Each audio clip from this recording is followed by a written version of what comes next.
कि भैया नारद जी की माता जिस आश्रम में नारद जी की माता कार्य करती थी सेवा का, उस आश्रम में संतों की जमात आई इसी चतुर्मास में।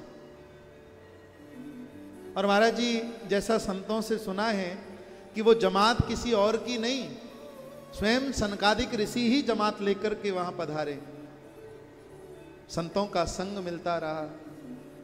नारद जी कहने लगे, मैं जब दासी का पुत्र था तो मुझे संतों की शीत प्रसादी खाने को मिलती, संतों का चरणामृत मिलता, पूरे दिन संतों का सत्संग मुझे मिलता रहता, बड़ा आनंद आता।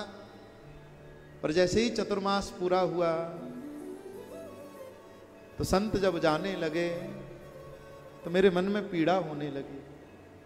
बिछुरत एक प्राण हर लेहि, बिछुरत एक प्राण हर लेहि, मिलत एक दुख दारुण देहि, मिलत एक दुख दारुण देहि।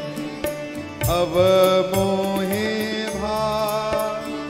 भरोस हनुमंता, अब मोहे भरोस हनुमंता, बिन हरि कृपा मिलहि नहीं संता, बिनु हरि कृपा मिलहि नहीं संता।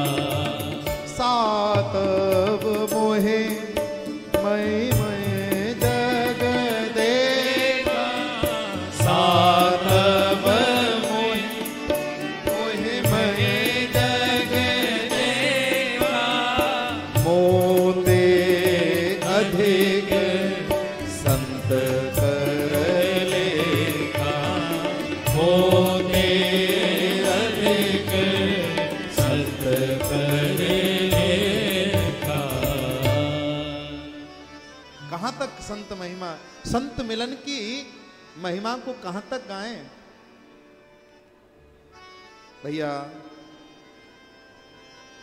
दुर्लभो मानसो देहो देहिनाम क्षण भंगुर, तत्रापि दुर्लभम मन्ये वैकुंठ प्रिय दर्शनम।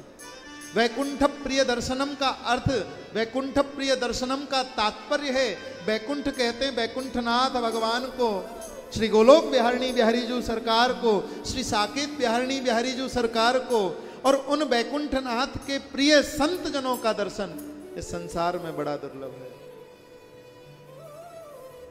आज जब जाने लगे तो नारद जी उन संतों से कहने लगे, बाबा मुझे भी अपने साथ लेकर के चलो। नारद जी की माता को जैसे ही पता चला मेरे पुत्र को लेकर के जा रहे हैं, नारद जी की माता दौड़ी दौड़ी आई। वो दासी कि मेरे बुढ़ापे का सहारा है, और यदि आप इसको ले जाएंगे तो मैं अपना जीवन किसके सहारे काटूंगी। तब सज्जनों आज उन संतों ने कहा, बेटा